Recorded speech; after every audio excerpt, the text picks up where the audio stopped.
Inflação é o nome que se dá quando o dinheiro perde valor. Os preços das coisas em geral sobem. Muitos economistas encaram a inflação através da medição de índices de preço, através de pesquisas. Falam de coisas como inflação dos alimentos ou inflação dos serviços, indicando que tais preços subiram. Porém, a escola austríaca usa uma definição mais estreita da inflação, a expansão da base monetária ou da quantidade de dinheiro disponível no mercado. Porque alguns preços subirem por outros motivos não significa nada, é apenas o mercado atuando através da lei da oferta e da demanda. Houve uma quebra na safra de tomates, a oferta de tomates cai, como a demanda é a mesma, o preço do tomate sobe. Isso é apenas o mercado funcionando exatamente como deveria, porque agora existe um incentivo para mais pessoas produzirem tomate, existe um incentivo para consumir outros produtos equivalentes, substituir o tomate por outra coisa, rapidamente a oferta e a demanda se ajustam novamente. Mesmo em uma situação excepcional, por exemplo, devido a uma grande pandemia, as pessoas querem muito comprar álcool em gel, a oferta não muda, mas a demanda cresceu muito. Novamente, o preço sobe e isso é a coisa correta a acontecer, porque daí surge o incentivo tanto do lado da oferta para mais gente produzir álcool em gel, quanto do lado da demanda para pessoas usarem soluções alternativas para desinfetar as mãos. Chamar esses aumentos de preço de inflação não faz sentido. Inflação, por definição, é um fenômeno que acontece em toda a economia, com o aumento da quantidade de dinheiro na economia, não com produtos específicos. E por que aumentar a base monetária leva à inflação e aumento de preços? Bem, porque você sabe, o dinheiro em si não tem valor. Ele vale apenas como uma representação da quantidade de produtos e serviços disponíveis para compra no mercado. No momento que você aumenta a quantidade de dinheiro, mas o número de produtos e serviços disponíveis no mercado continua a mesma, lógico, agora o mesmo produto vale mais dinheiro. O preço dele aumenta, porque agora existe mais dinheiro para representar a exata mesma quantidade de produtos e serviços no mercado. Tipicamente, no caso das moedas fiat, as moedas controladas por governo, o governo controla a base monetária com o intuito, segundo eles, de manter a moeda estável. O que significa isso? Bem, eles querem que os preços das coisas fiquem estáveis apenas com uma pequena inflação. No momento, no Brasil, o alvo é 4% de inflação ao ano. Por que isso? Bem, como eu disse, o dinheiro pode ser entendido como uma representação de todos os produtos e serviços disponíveis no mercado. Mas com o tempo, acontece aumento de produtividade, mais bens são gerados, então tende a haver um aumento do número de coisas no mercado. Se a base monetária permanecer a mesma, isso significa deflação. Como acontece com o Bitcoin, a cada tempo que passa, as coisas se tornam mais baratas em Bitcoin. Porém, muitas vezes o governo abusa desse mecanismo e gera mais dinheiro que o necessário, causando inflação, mais inflação do que ele deseja. Um pouco de inflação nem é muito problema, segundo algumas linhas de pensamento de alguns economistas por aí. Porém, se abusado, pode gerar a superinflação, que é extremamente prejudicial. E sim, já vivemos isso várias vezes aqui no Brasil. Antes de continuarmos o vídeo, aproveite para curtir e se inscrever na página. Clique no sininho para ser avisado de novos vídeos. Por que é importante saber o que é inflação? O que é inflação todo mundo sabe, acabei de explicar novamente. Mas entender na pele o que significa uma moeda que não vale nada é algo difícil de explicar para quem não viveu o horror da hiperinflação brasileira nos anos 80. Mas vamos voltar numa jornada para entender exatamente e como fomos nos meter nesse buraco chamado Brasil, onde a moeda tipicamente não vale nada e que estamos sempre muito próximos de enfrentar um novo surto inflacionário. Antes da existência de qualquer moeda, a sociedade funcionava através de escambo, e aqui no Brasil não foi diferente. Nativos trocavam entre si serviços em trocas voluntárias, na medida que achassem a troca vantajosa. O mesmo se dava com marinheiros e mercadores europeus que vinham até aqui. Porém, a colonização do Brasil por Portugal passou-se a utilizar a moeda portuguesa, o real. Sim, isso mesmo, o real foi a primeira moeda daqui.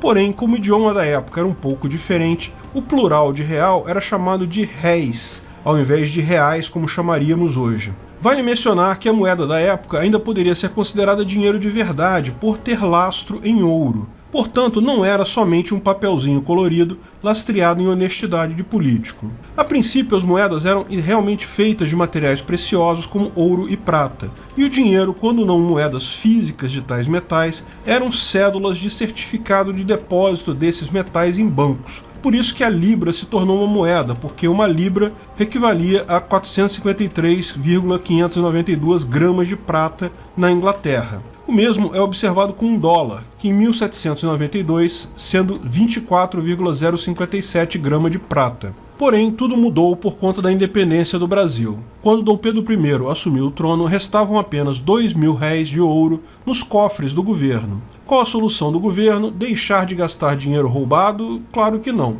Durante o Império, o Visconde de Ouro Preto, que na época ocupava um cargo equivalente ao que hoje seria ministro da Economia, veio com uma ideia brilhante, a de criar um banco central, ou seja, um banco que poderia imprimir dinheiro lastreado em ouro. Entre aspas, porque imprimir dinheiro que seria lastreado em ouro não faz magicamente surgir ouro nos cofres do governo. E o banco escolhido para gerir tal moeda era justamente o Banco do Visconde, o Banco Nacional do Brasil. Que coincidência. Imediatamente colocou-se em prática as impressoras. Logo em seguida, a inflação foi tão grande que as pessoas passaram a se referir ao dinheiro como R$1.000, ou seja, R$1.000. As próprias cédulas passaram a ser feitas utilizando essa nomenclatura para evitar colocar muitos zeros. Com o golpe militar, a República foi proclamada em 1889. Os militares exilaram o Visconde de Ouro Preto e buscaram um novo ministro da Economia para controlar a inflação. Vendo que a ideia de fazer um banco central era furada, procuraram alguém que se opunha ferozmente a essa política e acharam Rui Barbosa. Então, somente por ser contra a ideia de um banco central, colocaram ele no cargo. E qual foi a primeira coisa que Rui Barbosa fez? Bem, ele criou um banco central. Olha só, ele não somente fez o contrário do que vinha pregando, como fez isso na calada da noite, sem consultar o presidente, em 17 de janeiro de 1890. Que fique aí a lição: o político pode falar uma coisa e fazer o exato oposto, afinal não tem nenhuma punição. E como todo mundo sabe, quando uma lei que aumenta o Estado passa, para ser revogada é uma tarefa praticamente impossível. Mas será que isso iria resolver a inflação? Basta ver nos anos seguintes. Foram impressas cédulas de R$10.000, até um conto de réis, ou seja, R$1.000.000. O governo tentou até colocar de volta o lastro em ouro, mas toda vez que diziam que o dinheiro poderia ser trocado por ouro, as pessoas faziam o correto. Corriam para o banco para pegar o ouro, já que todo mundo sabia que o governo não tinha ouro suficiente para pagar todo mundo. E essas corridas aos bancos geravam ainda mais inflação. Tanto que os depósitos de ouro do governo se esgotaram completamente em 1930, muito por causa da crise de 29.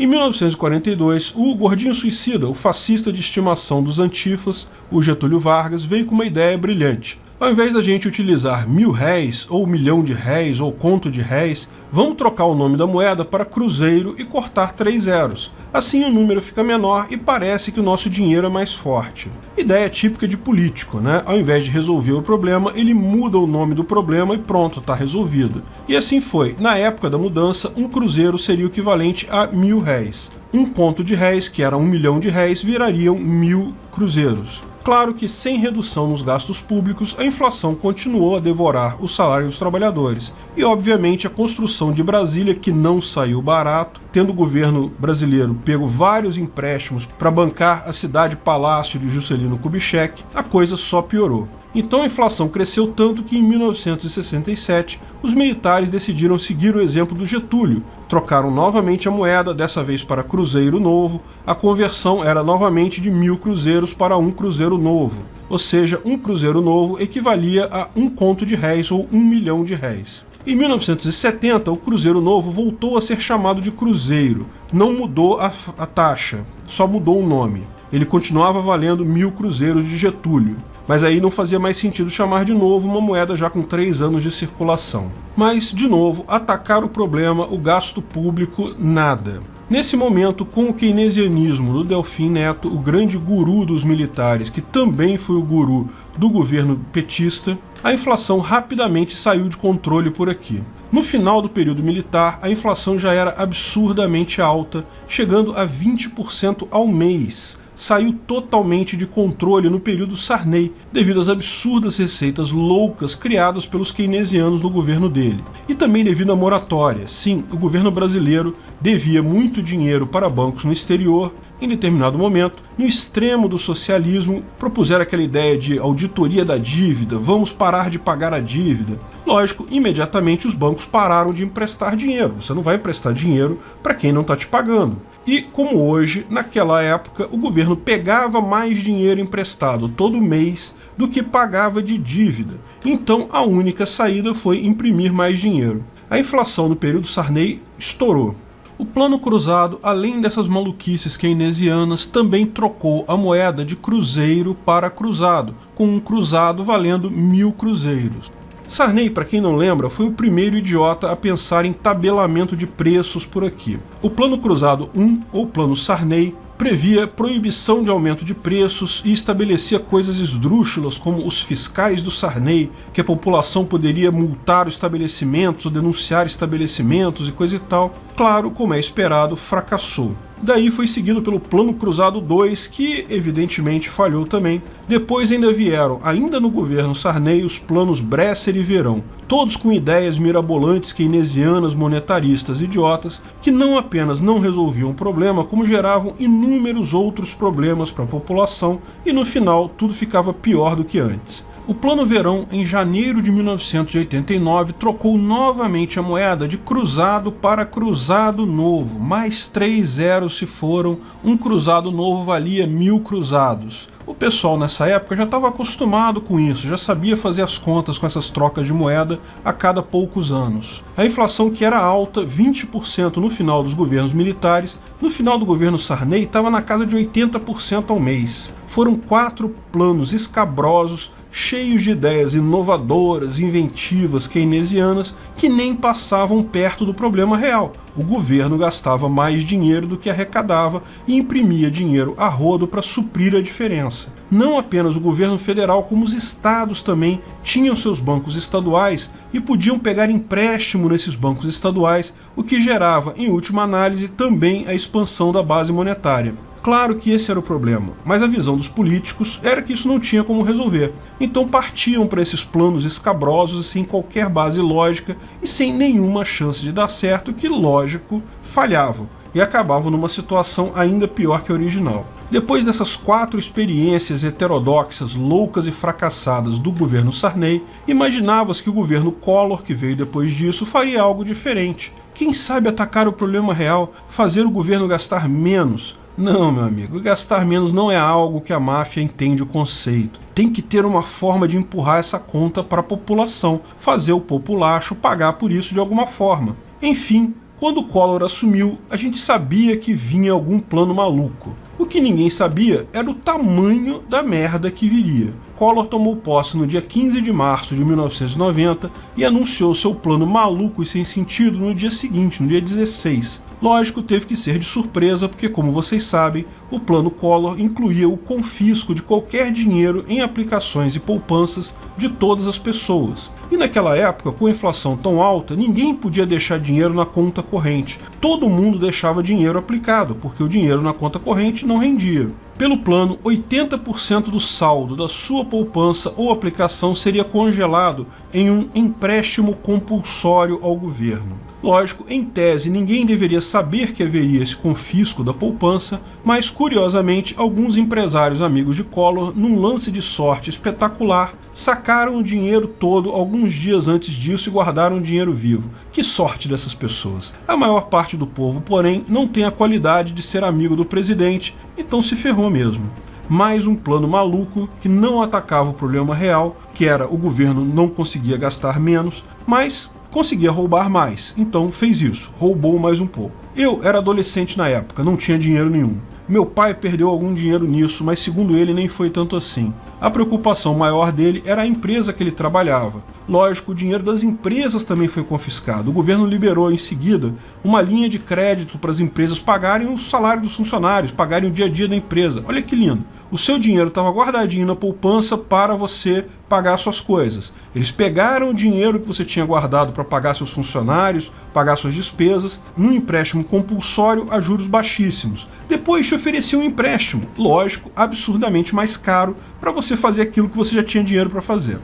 Teve caso de suicídio de empresário, muitos. Teve gente chorando na TV, foi uma tragédia completa. Foi ruim para muita gente. Soube de caso de uma pessoa que acabou de vender uma casa, já tinha dado sinal para comprar outra casa, não apenas ficou com dinheiro retido por anos, como perdeu o sinal dado. E lógico, com todo esse sacrifício, não resolveu o problema, porque, de novo, o problema é que o governo estava imprimindo dinheiro. Ele gastava mais do que arrecadava, no final imprimia dinheiro para fazer a diferença. Mais uma vez, uma idiotice keynesiana que provou não funcionar. Lógico, se você perguntar para um economista mainstream, vão dizer que esse plano também não deu certo por causa de algum outro empecilho imaginário, esquecendo a impressora ligada gerando dinheiro esse tempo todo. No plano Collor, ainda teve a troca da moeda de novo, novamente voltando para cruzeiro. Ela valia o mesmo que o cruzado novo, não teve cortar zero dessa vez. Lógico, ainda haveriam mais dois planos, o plano Collor 2 e o plano Marcílio.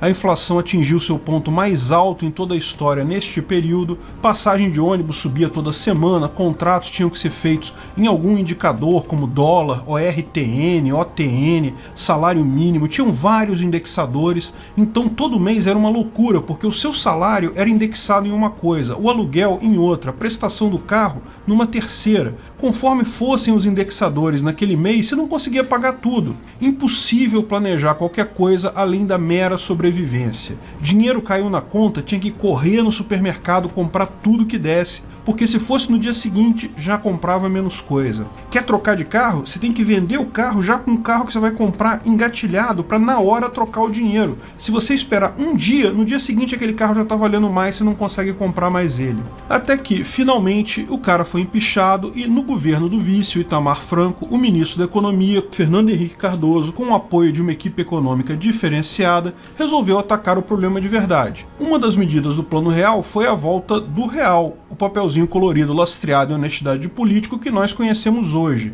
Mas o processo de implantação foi mais complicado. Primeiro, o Itamar Franco criou mais uma moeda, chamada Cruzeiro Real, cortando mais uma vez 3 zeros, ou seja, um cruzeiro real valia 1000 cruzeiros. Depois criou um indexador universal, chamado a URV, Unidade Real de Valor. Então todos os contratos passaram a ser reajustados pela URV. O real teria o exato mesmo valor de uma URV, para dar continuidade em contratos antigos. Finalmente, quando foi lançado o real no dia 1º de julho de 1994, a taxa de conversão era de R$1 para 2.750 cruzeiros reais, ou seja, R$1 atual equivale a 2,75 quintilhões de réis. Que coisa, hein, meu amigo? E aproveita por enquanto, porque essas coisas nunca duram muito tempo aqui no Brasil. Essa foi a verdadeira taxa de inflação desde a independência até 1994. O grande segredo do Plano Real foi acabar com a impressão de dinheiro no governo federal e nos estaduais. Privatizou-se os bancos estaduais, criaram-se leis que impediam que os governos estaduais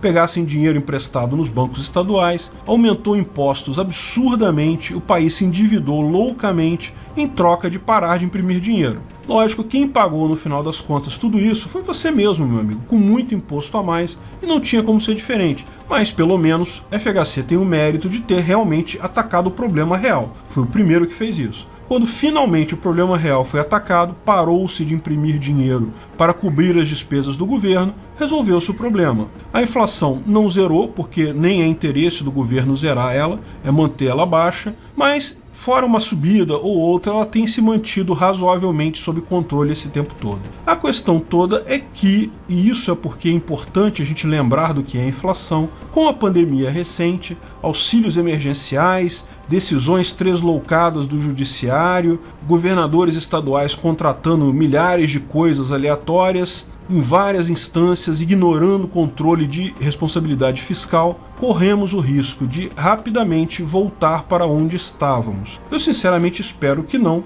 mas essa é uma possibilidade real. Voltar a imprimir dinheiro loucamente Isso não é uma história bonita, mas pelo menos dessa vez existe uma vantagem. Nós temos como nos proteger da gastança do governo. Nós temos o Bitcoin, porque, veja, essa gastança está acontecendo também com dólar e com outras moedas. No mundo todo, governos estão imprimindo dinheiro loucamente. A única saída do ser humano são para manter a sua reserva de valor vai ser usar alguma moeda que não esteja ligada a governos. O Bitcoin é uma delas, tem outras criptomoedas por aí, mas a grande novidade é que, pela primeira vez na história, nós temos esta possibilidade, algo que nunca tivemos antes. Essa crise da inflação que vai vir depois de todos esses estímulos para a pandemia, certamente vai ser uma crise grande. Não vai ser a crise ainda que vai derrubar o governo, mas pode ser a crise que vai fazer a maior parte da população migrar para criptomoedas, e isso vai ser, em pouco tempo, o fim do governo.